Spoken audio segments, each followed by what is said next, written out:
Hello students, हम quantitative और qualitative instrument पढ़ रहे थे मॉनेटरी पॉलिसी के। अब हमें इनके डिफरेंस को समझना है। ये क्वेश्चन अगर आपसे पूछा जाए कि what is meant by quantitative instrument of central bank और quantitative instrument of central bank, तो आप आंसर कैसे करेंगे? या फिर ये पूछा जाए कि what are the difference between quantitative and qualitative instrument, तब आप आंसर कैसे करेंगे?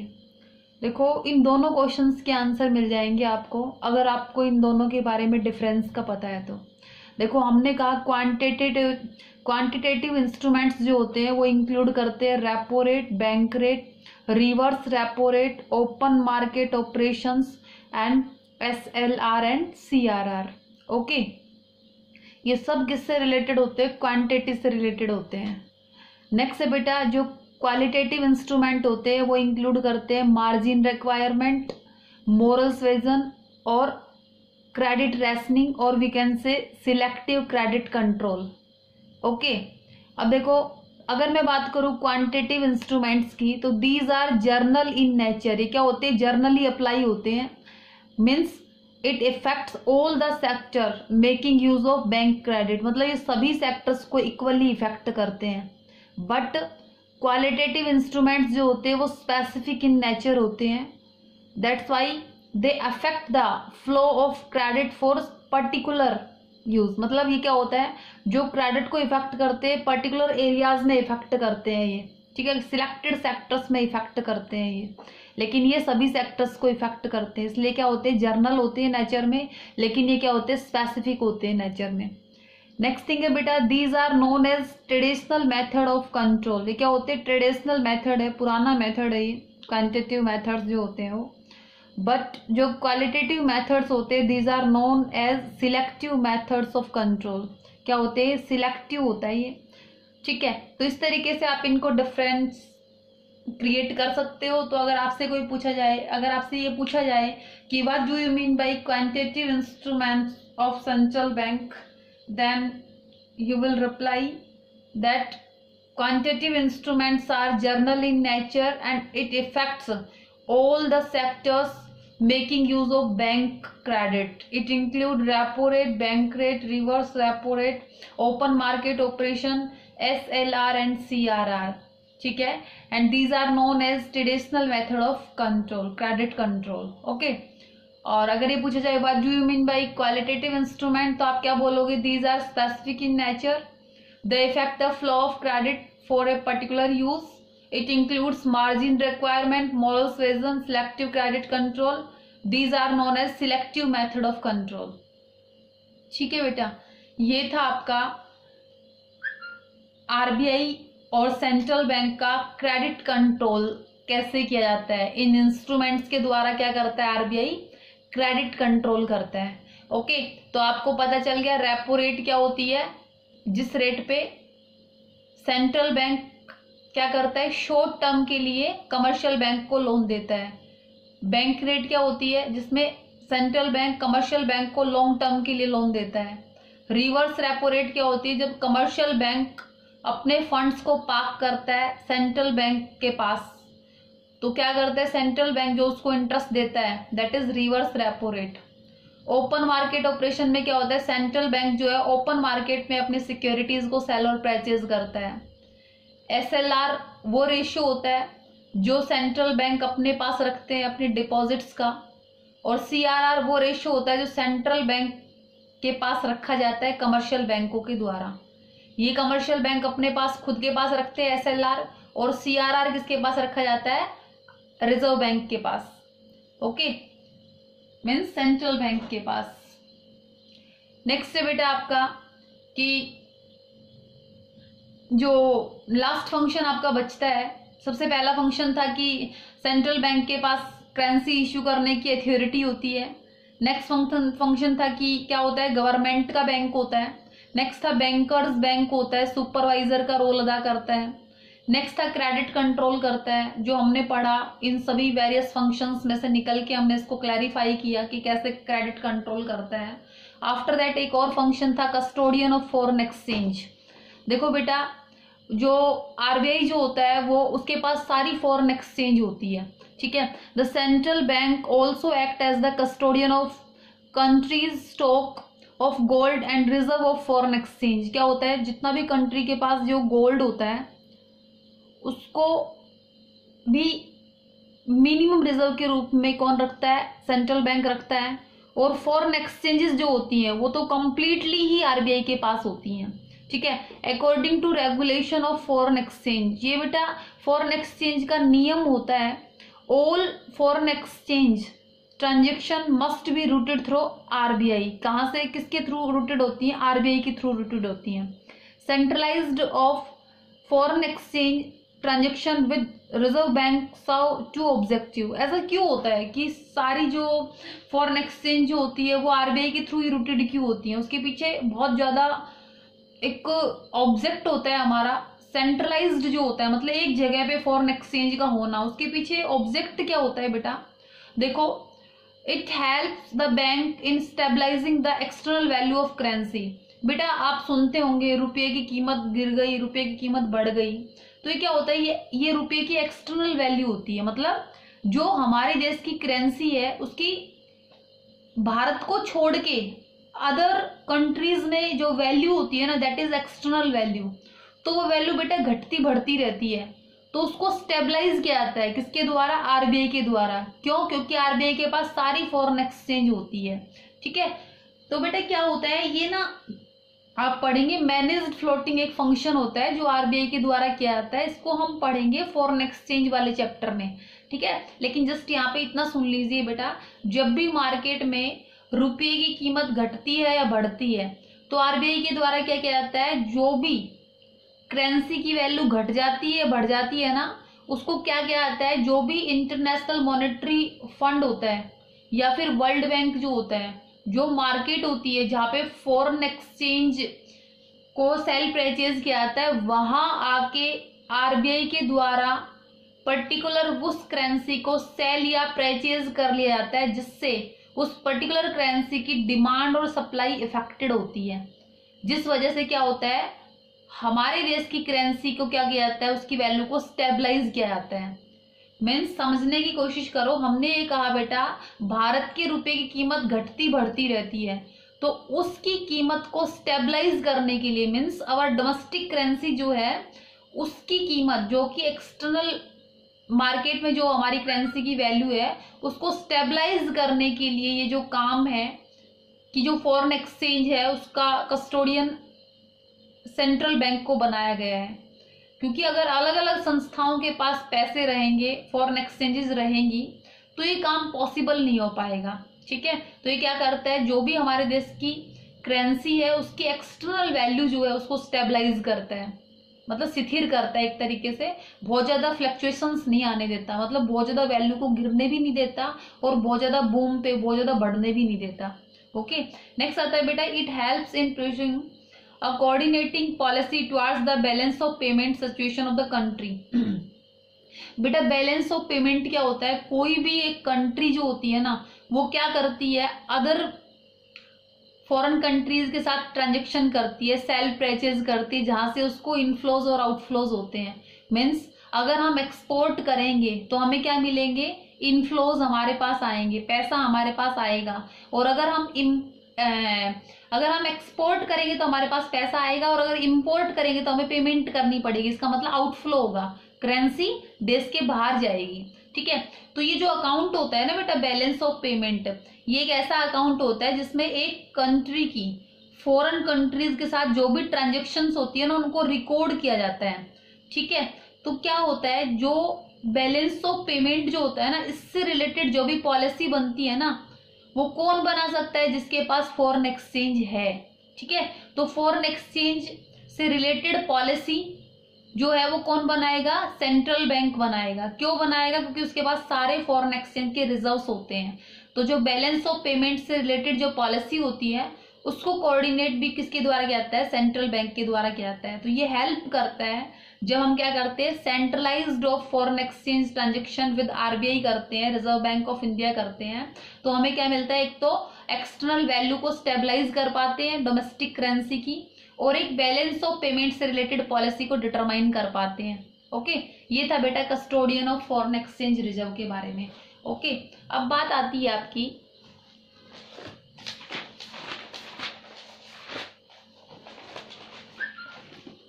हमने ये कहा एक होता है लीगल रिजर्व रेशियो, जो आप पढ़ चुके हो।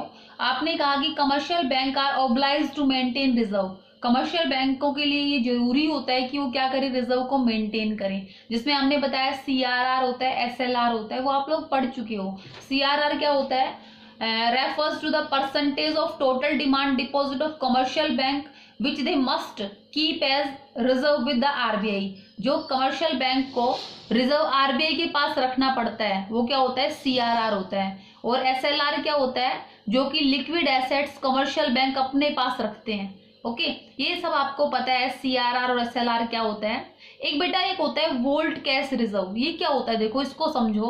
VCR, vault cash reserve. देखो commercial banks often keep excess reserve with them as vault cash. क्या होता है बेटा, कमर्शियल बैंकों के पास ये तो लीगली होता है, उसको रखना ही रखना पड़ता है। और ये कैश क्या होता है, नॉन ऑपरेटिंग होता है, मतलब इस वाले पैसे को वो अपने ऑपरेशन में नहीं डाल सकते। ठीक है, लोगों को इसमें से उधार नहीं दे सकते, इस पैसे का यूज नहीं कर सकते। इसका मतलब ये क्या हो गया, ये नॉन ऑपरेटिंग कैश हो गया। ठीक है बेटा, जो वोल्ट कैश होता है ना, वो किस लिए रखा जाता है बैंक्स के पास, कमर्शियल बैंक क्यों रखते हैं, ताकि वो क्या कर सके, इमरजेंसी जो सिचुएशन होती है ना, फिनेंशियल इमरजेंसी सिचुएशन जो होती है, जिनमें बड़ी दिक्कत आती है पैसे की, तो उसमें क्या करते हैं, इस पैसे का यूज करते हैं। ठीक है, तो वोल्ट कैश क्या होता है, ऑपरेटिंग कैश रिजर्व होते हैं। मीन्स इमरजेंसी की सिचुएशन में कमर्शियल बैंक इस पैसे को अपने ऑपरेशन में डाल सकता है, इसको यूज कर सकता है। लेकिन जो सीआरआर और एसएलआर जो होता है ना बेटा, वो नॉन ऑपरेटिंग कैश रिजर्व होता है, इसको कमर्शियल बैंक यूज नहीं करता। लेकिन ऐसा नहीं है बेटा इसको कभी यूज किया ही नहीं जा सकता, इसको भी यूज किया जा सकता है। कुछ लीगल कार्रवाई करनी पड़ती है, कुछ परमिशंस लेनी पड़ती हैं, आफ्टर दैट इस वाले कैश को भी यूज किया जा सकता है। लेकिन वोल्ट कैश जो होता है वो ऑपरेटिंग कैश रिजर्व होता है, उसको जब चाहे कमर्शियल बैंक यूज कर सकता है विदाउट एनी परमिशन। ठीक है बेटा, तो आप ये बात समझिए मैंने इसको क्यों समझाया। मैंने ये कहा था बेटा कि जो कमर्शियल बैंक के द्वारा मनी क्रिएशन किया जाता है वो किस पे डिपेंड करता है, एलआरआर पे डिपेंड करता है। ओके, अब मैंने कह दिया कि एलआरआर जो होता है वो किसको जोड़ के आता है, हम ये कहेंगे कि सीआरआर होता है, एसएलआर होता है। लेकिन मैंने ये कहा था कुछ ऐसे भी रेशियोज रिजर्व्स जो होते हैं जो कमर्शियल बैंक के द्वारा कॉन्फिडेंशियल रखे जाते हैं, जो पब्लिकली नहीं बताए जाते। तो क्या कहा हमने ये कहा कि मनी क्रिएशन जो होता है वो डिपेंड करता है कि एलआरआर कितना है। ठीक है बेटा, तो हमने कहा था कि लेट्स सपोज हमारा एलआरआर जो है वो 10% है, इसका मतलब मनी मल्टीप्लायर कितना हो जाएगा, 10 टाइम्स हो जाएगा। ओके, लेकिन बेटा आपको ये बताया गया है कि एलआरआर जो होता है वो तो लीगली होता है, लेकिन बैंक जो है अपने पास भी कुछ वोल्ट कैश रिजर्व रख लेता है। तो इसका मतलब क्या हुआ, अगर बैंक अपने पास कुछ रिजर्व रख लेगा तो क्या बैंक उतना मनी क्रिएट कर पाएगा जितना कि एलआरआर के थ्रू शो ऑफ हो रहा है, नहीं कर पाएगा। आप ये समझने की कोशिश करो, हमने ये कहा कि let's suppose LRR is 10%, it means आप कैसे निकालते हो मनी मल्टीप्लायर, आपने क्या कहा था, मनी मल्टीप्लायर कैसे निकालोगे, 1/LRR। तो कितना हो गया, money multiplier is 10 times. Okay, ये तो था लीगली रखना।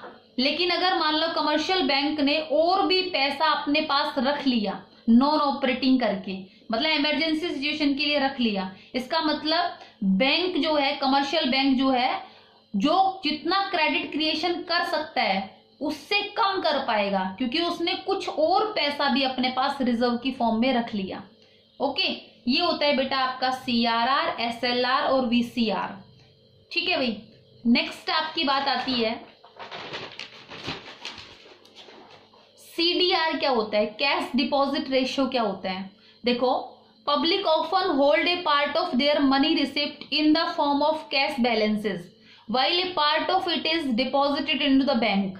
आपको पता है बेटा पब्लिक क्या करती है, कुछ पैसा तो अपने पास कैश बैलेंस रखती है और कुछ क्या करती है, डिपॉजिट कर देती है बैंक्स में। ठीक है, in other word people split their money receipt into 2 parts, that is cash in hand and deposits in bank, मतलब लोगों का जो भी मनी रिसिप्ट होती है उनको 2 टाइप से वो रखते हैं, क्या तो कैश इन हैंड रखेंगे या फिर डिपॉजिट रखेंगे बैंक्स में। अब इस चीज को समझो, सीडीआर क्या होता है? CDR refers to the ratio between, क्या होता है? ये रेशियो होता है बेटा money held by the people in term of cash, जो भी लोगों के पास कैश की टर्म में मनी है, ठीक है, and money held by the peoples in term of demand deposits in bank, और जो लोगों की मनी डिमांड डिपॉजिट की फॉर्म में बैंक्स के पास है।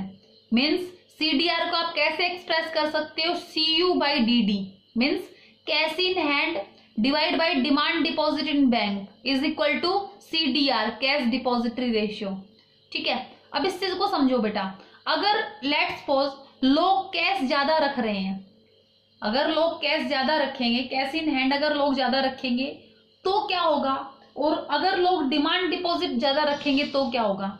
आपको पता है बेटा, अगर कैश इन हैंड ज्यादा रखेंगे तो कमर्शियल बैंक क्रेडिट क्रिएशन कम कर पाएगा, लेकिन अगर लोग अपना पैसा डिमांड डिपॉजिट की फॉर्म में कमर्शियल बैंक्स के पास रखेंगे तो कमर्शियल बैंक क्रेडिट क्रिएशन ज्यादा कर पाएगा।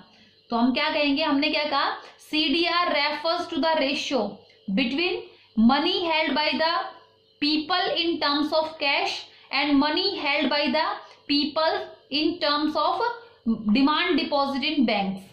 It is expressed as CU by DD is equal to CDR। Okay, अब देखो हमने ये कहा बेटा, it reflects liquidity preference of the people. ये क्या दिखाता है कि लोग जो है वो कितनी मनी अपने पास लिक्विड फॉर्म में रखना चाहते हैं। हाइयर दिस रेशियो, अगर ये रेशियो ज्यादा रहेगा इसका मतलब greater the preference of liquidity, मतलब लोग क्या कर रहे हैं, लिक्विडिटी को ज्यादा प्रेफरेंस कर रहे हैं अगर ये रेशियो ज्यादा रहेगा तो, है ना। If this reduce flow of cash in banking system, अगर लोग लिक्विडिटी ज्यादा रखेंगे, कैश इन हैंड अगर जो लोग ज्यादा रखेंगे तो क्या होगा, बैंकिंग सिस्टम में जो फ्लो हो रहा है मनी का वो क्या होगा, रिड्यूस होगा। उससे क्या होगा, lower cash reserve of commercial bank, तो उससे क्या होगा, जो कमर्शियल बैंक है उनके पास कैश रिजर्व कम आएगा। Lower cash reserve imply lower credit creation capacity of the bank, तो क्या कर पाएगा, जो कमर्शियल बैंक है उनकी क्रेडिट कैपेसिटी क्या हो जाएगी, क्रेडिट क्रिएशन कैपेसिटी कम हो जाएगी। और अगर इसका रिवर्स ले, if lower this ratio has opposite effect of this, इसका उल्टा इफेक्ट हो जाएगा। अगर मान लो लोग डिमांड डिपॉजिट ज्यादा रखते हैं और कैश इन हैंड कम रखते हैं, इसका मतलब लोगों की क्या है, लोअर है प्रेफरेंस फॉर लिक्विडिटी, तो क्या होगा, ये क्या करेगा, ये इंक्रीज करेगा किसको, बैंकिंग सिस्टम में जो कैश का फ्लो होगा उसको। इसका मतलब जो कमर्शियल बैंक है उनके पास कैश रिजर्व्स ज्यादा होंगे, इसका मतलब कमर्शियल बैंक की क्रेडिट क्रिएशन कैपेसिटी बढ़ेगी। ठीक है, तो इस तरीके से क्या होता है बेटा, ये CDR होता है। CDR का मतलब होता है कैश डिपॉजिटरी रेशियो। मीन्स ये क्या दिखाता है कि लोगों के पास कैश इन हैंड और डिमांड डिपॉजिट का क्या रेशियो है, मतलब लोग अपने पास कैश इन हैंड कितना रखते हैं और डिमांड डिपॉजिट कितना रखते हैं। ठीक है, अगर ये रेशियो ज्यादा रहता है इसका मतलब लोग जो है लिक्विडिटी को प्रेफरेंस देते हैं, मतलब कैश इन हैंड रख के ज्यादा खुश हैं। और बेटा जिस कंट्री में CDR का रेशियो ज्यादा होता है वो कंट्री ग्रोथ नहीं कर सकती, और जहां पे CDR का रेशियो कम होता है वो कंट्री जो है वो डेफिनेटली ग्रोथ करेगी। इसी वजह से हमारे देश के प्रधानमंत्री ने जनधन योजना खाते खुलवाए थे, ताकि लोग जो है, सब लोगों के खाते खुलवाए गए ताकि लोग जो है अपनी मैक्सिमम सेविंग्स को, अपने मैक्सिमम कैश को बैंक में डिमांड डिपॉजिट की फॉर्म में रखें, जिससे कमर्शियल बैंक मनी क्रिएशन ज्यादा कर पाए, जिससे क्या उसके इन्वेस्टमेंट बढ़े और ग्रोथ हो सके। ठीक है बेटा, तो ये था आपका CDR। ओके, अब आपको पता है, आपको मैं अपना जो यूनिट टेस्ट होना है उसको सेंड करती हूँ। आपके सारे टॉपिक्स लगभग कवर हो चुके हैं। अब आपको क्या करना है, 1 by 1 क्वेश्चंस के आंसर देने हैं और कोशिश करनी है मैक्सिमम बेटर तरीके से और विद ऑनेस्टी के साथ आप अपना क्वेश्चन पेपर अटेम्प्ट करें। ठीक है, अगर मैं बात करूं बेटा क्वेश्चन पेपर्स में जो क्वेश्चन है उनकी, सबसे पहले बता रखा है फिएट मनी। फिएट मनी आपको पता होना चाहिए क्या होती है। ठीक है, रेपो रेट डिस्कस हो चुका है, फिएट मनी भी डिस्कस हो चुकी है। नेक्स्ट है quantitative tools of monetary policy, ये भी अभी जस्ट एक्सप्लेन किए हैं आप लोगों के सामने, ठीक है। नेक्स्ट है बेटा आपका मेन फंक्शंस क्या होते हैं कमर्शियल बैंक्स के, ठीक है। नेक्स्ट है बेटा आपका मनी क्या होती है और मनी के कंपोनेंट्स क्या होते हैं। नेक्स्ट है सप्लाई ऑफ मनी क्या होती है और इसके कंपोनेंट्स क्या होते हैं, ठीक है। नेक्स्ट जो आरबीआई के फंक्शंस थे उसमें बैंकर्स बैंक कैसे है आरबीआई, उसके बारे में बताना है। नेक्स्ट है सीडीआर क्या होता है और ये क्रेडिट क्रिएशन को कैसे इफेक्ट करता है, ठीक है। अभी जस्ट डिस्कस हुआ है इसके बारे में। नेक्स्ट मैंने आपको बताया कि ये बताया था मैंने आपको एग्जाम के पॉइंट ऑफ व्यू से बहुत इंपॉर्टेंट है, क्या बताया था, explain the process of money creation bye commercial bank. Money creation जो प्रोसेस है कमर्शियल बैंक के द्वारा वो बताइए, ठीक है। और नेक्स्ट था बेटा आपका explain monetary policy of RBI, जो भी मॉनेटरी पॉलिसी जो है आरबीआई की, बता दिया आप लोगों के क्या इंस्ट्रूमेंट्स हैं, वो इन्फ्लेशन और डिफ्लेशन में उनको किस तरीके से अप्लाई किया जाएगा आरबीआई के द्वारा। अगर इकोनॉमी में इन्फ्लेशन आया हुआ है तो क्या होगा और अगर डिफ्लेशन आया हुआ है तो आरबीआई के द्वारा कैसी पॉलिसी को अपनाया जाएगा, ठीक है। ये आपका बेटा पेपर है, इसको प्रॉपरली विद ऑनेस्टी अटेम्प्ट करना और आप जो है अपनी जो भी जहाँ पे भी आप सोल्व करें उनकी फोटो कैप्चर करके मेरे पर्सनल नंबर पे सेंड कर देना। उसके हिसाब से आपकी स्कोरिंग होगी और उसी के हिसाब से आपकी अवार्ड लिस्ट बनेगी, ओके। तो इस पूरे चैप्टर को मनी और बैंकिंग को अच्छे तरीके से पहले पढ़िए और फिर पेपर को अटेम्प्ट करना। थैंक्स।